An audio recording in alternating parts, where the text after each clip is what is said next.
board member with the Bremerton Chamber of Commerce, and I want to welcome you here this morning to Exit Issues. Let me go over a couple of rules of the road for you rather somewhat quickly. First of all, reminder that there's no videotaping, photographing, or anything like that. We currently are capturing it. We will post this up usually within 48 hours to the Chamber webpage, so please look forward to that.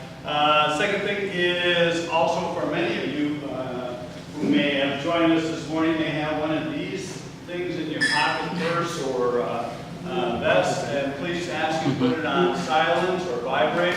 If it goes off during the course of our discussion with our candidates this morning, we will ask that you make a donation of $20 to a local nonprofit of Frank's Choice, and Frank's Choice today is Habitat for Humanity. What was it? Habitat for Humanity. Habitat for Humanity. Excellent choice, Frank. So, and let me tell you this, that actually does work. We won't hunt you down. It's actually by voluntary. The donation is voluntary. But I had the honor of making the contribution of $20 about 4 weeks ago. So it actually does happen. So second thing is for our audience members, number one is the questions are available for you. You want to fill out a card, a question, and either Denise or Frank or I will come and get it for you during the course of the conversation. Otherwise, I have candidate questions already assembled from the audience members. Second thing is let you know in case of an emergency, an earthquake, fire, whatever, exit doors are to your left, and also back through the doors here, and then the bathrooms are down to the left, and left hallways to the left. For our candidates, we're going to begin with a 3-minute introduction where you will be allowed 3 minutes to talk to folks and share your interview, your background and experience, or however you want to phrase it. And then after that, we'll go into 1 minute answer periods, of which I'll ask questions based that have been developed by the audience members. And then following that, you'll have a 2-minute summary. In front of you, you have 2 cards. Those are your challenge cards. So if the opposing candidate says something that you disagree with or you want to challenge, you're welcome to raise the card. I'll accept the card, and you'll have 1 minute to have a counterpoint if you would like from what was said from the other candidate, who will then also be granted another minute to actually counterpoint as we said. So with that, also Frank is our timekeeper. So when for example, with 3-minute introduction, you get a 30-second notice. There'll be a yellow paddle, and then when actually time is up, we go to red. And when it's red, I will actually, if you can summarize quickly, that'd be great. If not, I'll work my way closer and closer to you. And if I need to interrupt you. So also, we would like to let's try a microphone this morning.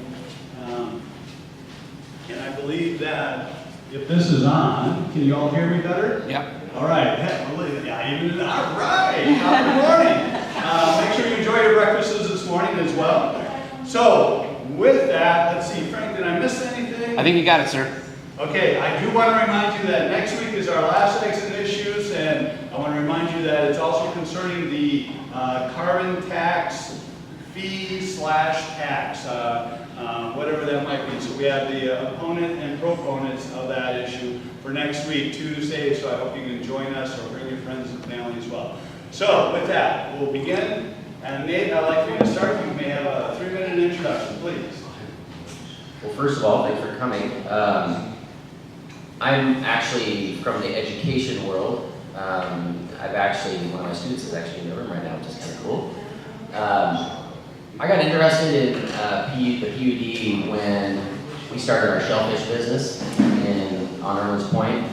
Water quality, of course, is vital whenever you're utilizing it to grow shellfish, but my wife is a scientist. We care about our environment, our water resources, just naturally through the interest we have.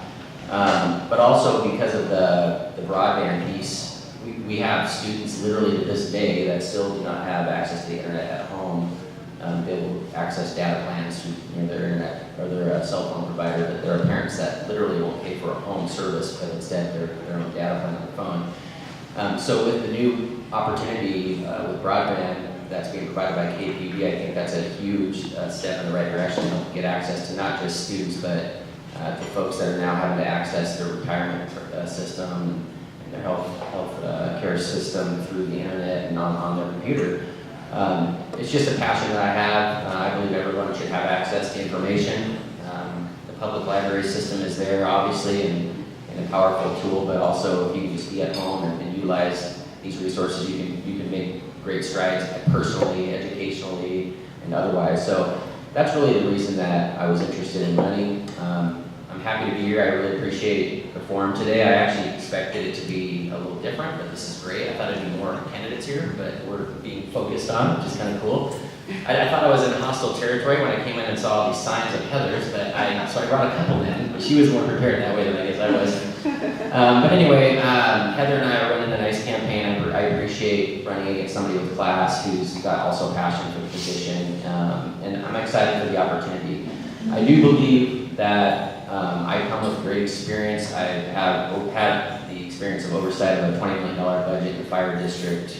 Being from the schools, I've been involved with the budget and finance work that's been done school district-wide. You can see some of the work that's been done locally in the Central Kitsap School District. But I've got also some experience just in leadership. My degree was in educational leadership.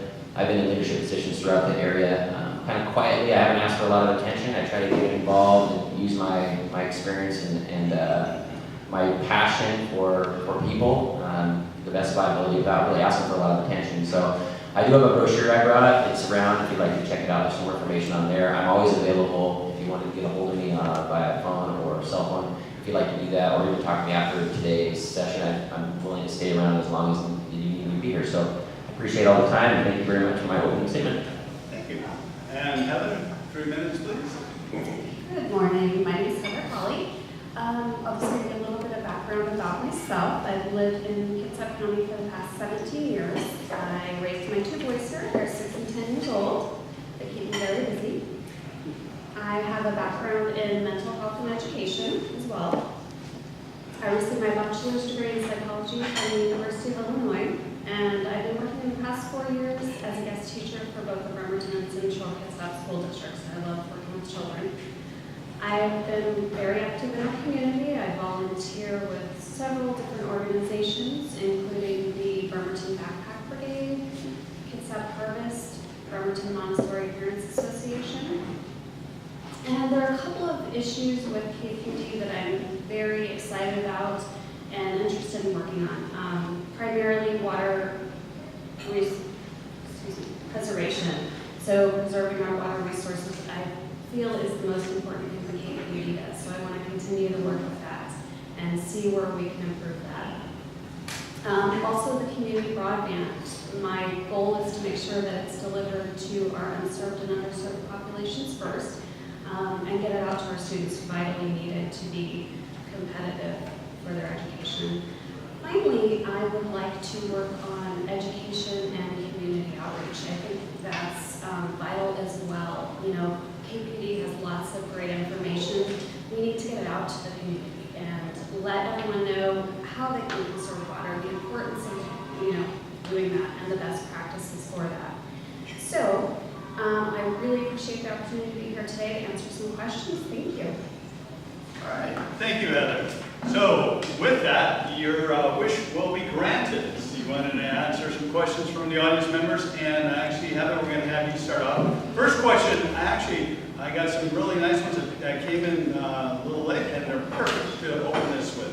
First question, just simply, is from your perspective, Heather, what does a public utility district commissioner do in general? I'll give you the really basic answer. Primarily, what they do is they manage or oversee the general manager, Bob Hunter. So he sets policy, he kind of directs the employees what to do. They oversee Bob. So that's their number one job. They also work with budgeting matters. So they have the final say in all budgeting.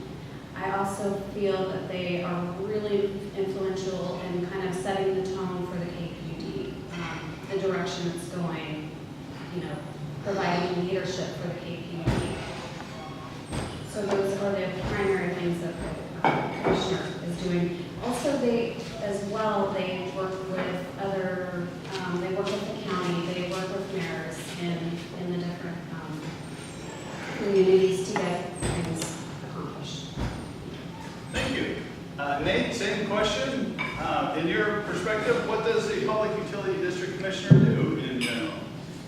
Well, this is one of those questions where we're going to kind of say the same thing because there's really kind of the same answer, but I would prioritize it a little bit differently. The first priority, number one priority, is being a good steward of the public money that is being brought in to run the PUD. I think that's probably the most important piece, which does align with the general manager, making sure that he or she is being a leader and finding a way to use those resources the right way.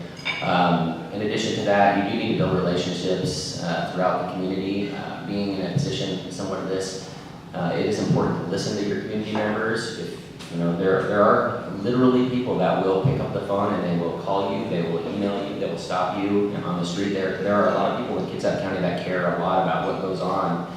And you have to be able and willing to have those conversations and really take those interests forward so that they can be at least visited, maybe not always getting everything that we want, but always visited and pushed forward because we are representing the people of Kitsap County. Thank you. So next question goes to you, Nate, and this is a real specific question, and it is, what makes you different from the other PUD commissioners already on the board? Please, Nate. Okay, that's a good question. First of all, that's one thing I do pride myself on. I am not going to come in and do exactly what everybody wants me to do just because it's been that way before. We have two strong commissioners that will continue to be in the role of commissioner at PUD.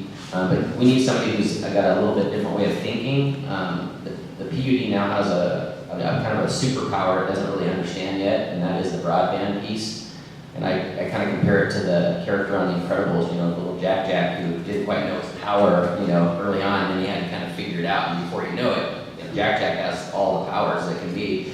PUD might be in that similar position where they have to be careful how they go forward with the broadband piece. We don't want it to go one way with too much special interest influence, but we also want it to go enough forward so that we can utilize it and better our systems and programs in Kitsap County. And a lot of people don't know this, but we actually serve, the PUD does serve almost all the school districts, all the public entities, the cities, locally here in Kitsap County, so we want to make sure that we're continuing to do so. Thank you. Heather, same question? Thank you. So, the commissioners are excellent. What I would like to add, my piece to that, just really strong communication skills, the ability to listen to our community and our customers about what they want. I think that's really important. Being accessible. So, being able to be contacted by email, via phone to answer any questions the community has is something that I'm really strong at and I would bring to the KPD.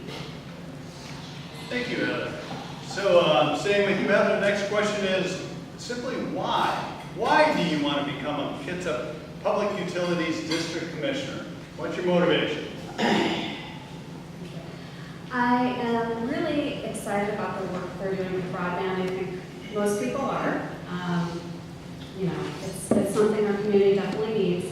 And the most important thing, again, for me, and you'll hear this over and over, the water conservation is so important to our area. And I'm really excited about that. I would love to work on that, find ways we can improve that to be even better. We have to have our water for our current population and for the population that's expected to be moving into our area.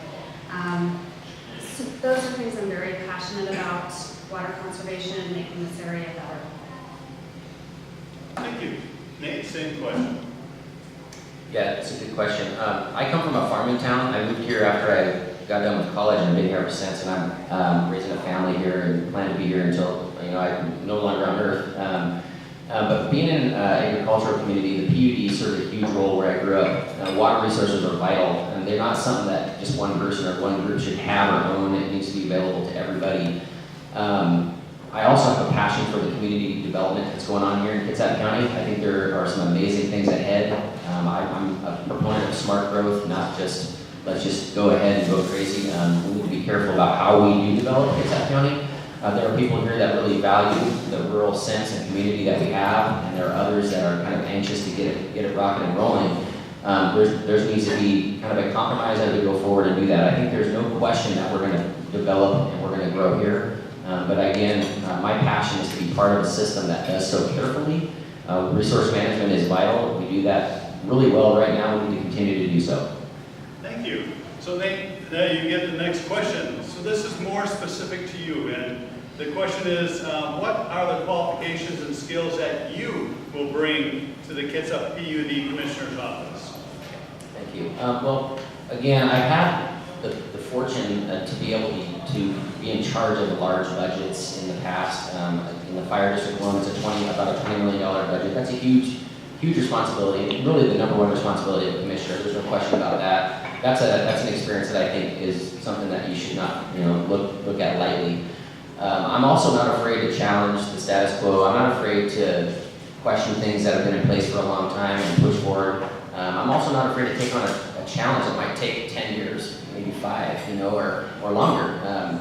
Leadership isn't, you don't find your success overnight. It's something that you need to be in there for the long haul. I believe because of my commitment, the fact that I'm going to remain and stay here in Kitsap County, this is my home, this is where my kids go to school. I have relationships throughout the area. This is a place that I want to make sure that we are doing what's best for the people of Kitsap County. And I have always been passionate about doing so. I do work with kids, children. In some cases, they're 18 years old and are adults, but I want to make sure that people in Kitsap County have what they need to prosper. Thank you. And Heather, same question, please. A couple of things I would bring. I have a strong ability to work well with others in general. Also, I work well with diverse groups, so I'm able to work with groups with very different opinions to come together on issues. I have lots of knowledge about the legislative process, so how a bill works, how it gets passed, etc. And the commissioners do work with the legislators, so you have to know that process as well. Also, I have a science background as well, so I understand the scientific aspects of the job, the knowledge about hydrology, etc., that will be really helpful for understanding what the KPUD is doing. Thank you. So Heather, next question goes to you. So what is your highest legislative priority in Olympia in 2019 for the KUPD? That is a great question. That is something that I would have to defer to the KQP on, and someone has just brought this up. I would want to talk to the employees and to the general manager and find out what they feel are the most important issues and the next steps that we need to keep going for. Thank you. Nate, same question? Good question. Well, I've been fortunate enough to actually lobby in Olympia. As a fire commissioner, I've had the opportunity to meet legislators, build relationships with them. I've also been active in writing. I'm actually currently in the process of writing a bill with a legislator about something related to the education world.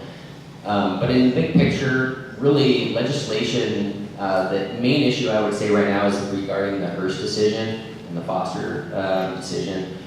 They're trying to navigate, there's a pilot program right now trying to figure out how that's all going to work. I'm not sure how much research you all have done. I had to do quite a bit myself. I wasn't, I'll be honest, I didn't know a lot about it. But when it comes to water rights and when it comes to water mitigation, when we take water out of the ground, it has an effect to some extent, science says, on our streams and our rivers and so on. So I think as we go forward, we need to really be careful, let the legislators sort out that so that we can continue to develop. People can have access to their private water, their wells and so on, and be able to develop their property when they're able to do so. Thank you, Nate. This is actually a follow-up question to the legislative priority question, and you somewhat answered, but still I need to ask it. And the question is, what previous experience do you have with the legislature? Nate? Excuse me.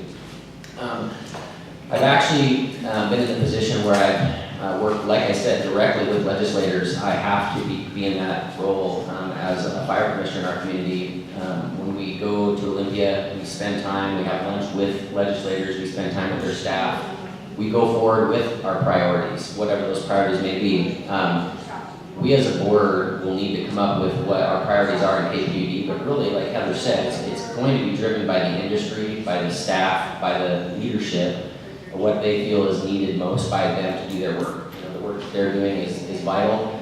as a commissioner at the fire district, we should be at the 30,000 foot level. You should not be in the weeds, digging in, getting in the way of your staff to do their work. That's not something that the commissioner role is really meant to be. But you do have oversight and you need to be aware of what is happening. So I think my experience being there firsthand, next to, talking to legislators, having the experience of doing that, having the relationships currently is a very important one. Thank you. Heather, the same question, please. So in my volunteer work, I have become really familiar with the legislative process. I know many of our state legislatures. I see them regularly. I haven't worked, in a formal situation with the state legislature, to be honest with you. I have visited, I've gone to lobbying sessions in Olympia, so I am really familiar with that, and that's something I look forward to learning more about and getting more comfortable with as a KPD commissioner. Again, I am really focused on building relationships in the community with the county, with the different cities, and with our legislators to get the bills passed that we need to get passed for the KPD. Thank you. So the next question actually is a hot topic in my opinion, as I've gotten a conversation about it just last night.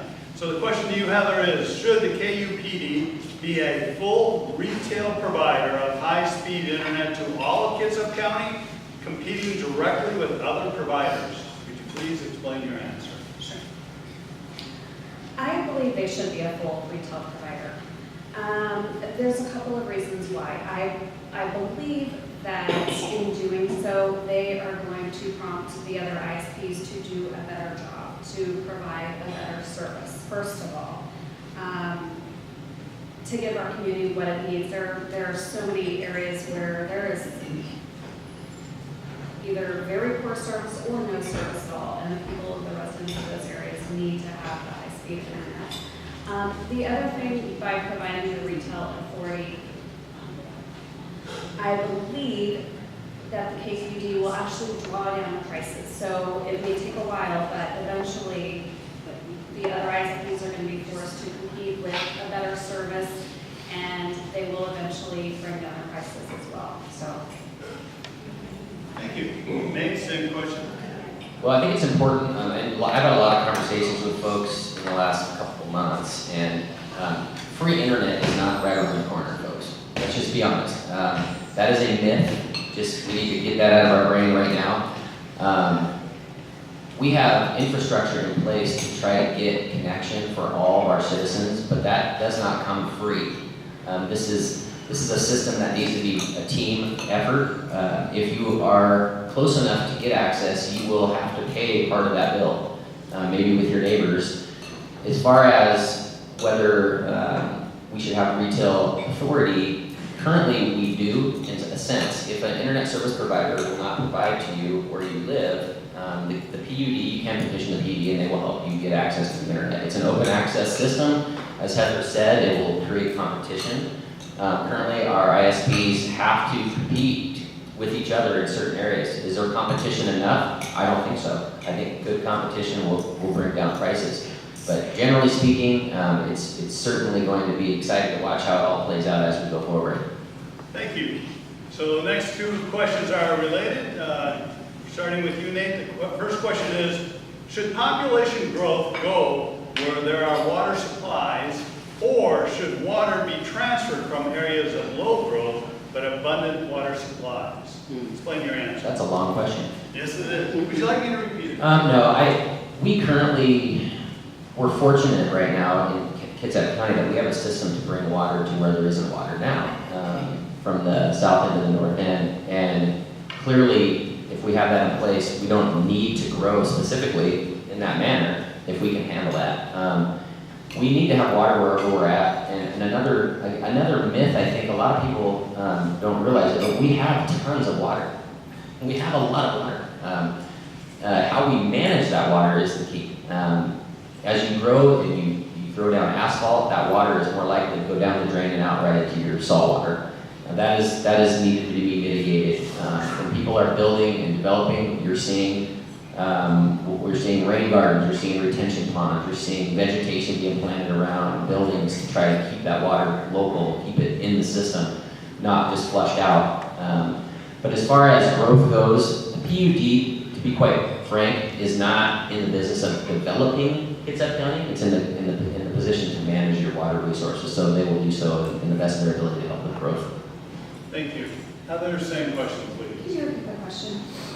The question is, should the population growth go where there are water supplies, or should water be transferred from areas of low growth but abundant water supplies? Thank you. Explain your answer.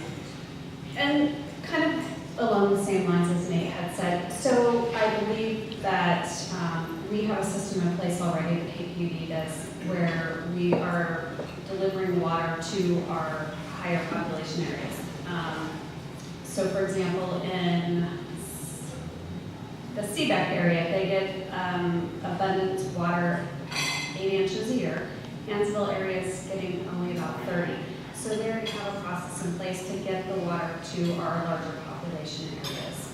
So with that, I think that, they have the process for doing that. So we don't need to worry about the population growth so much. Again, it's just making sure we have a smart management of our resources. We need to rest and recharge our aquifers. We need to continue with the testing that KPD does to make sure our levels are where we are presuming they are. Thank you. And a follow-up question to that for you, Heather, is in what way will the Hearst decision affect the future operation of KUPD?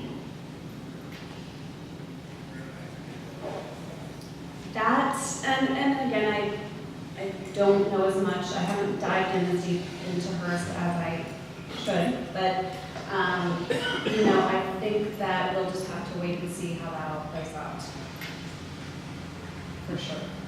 Thank you. Nate, same question.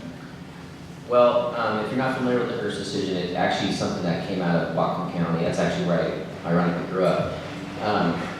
In summary, again, when you take water out of streams, or if you take water out of groundwater, out of the ground, it can affect your streams. There's a debate on that, how much.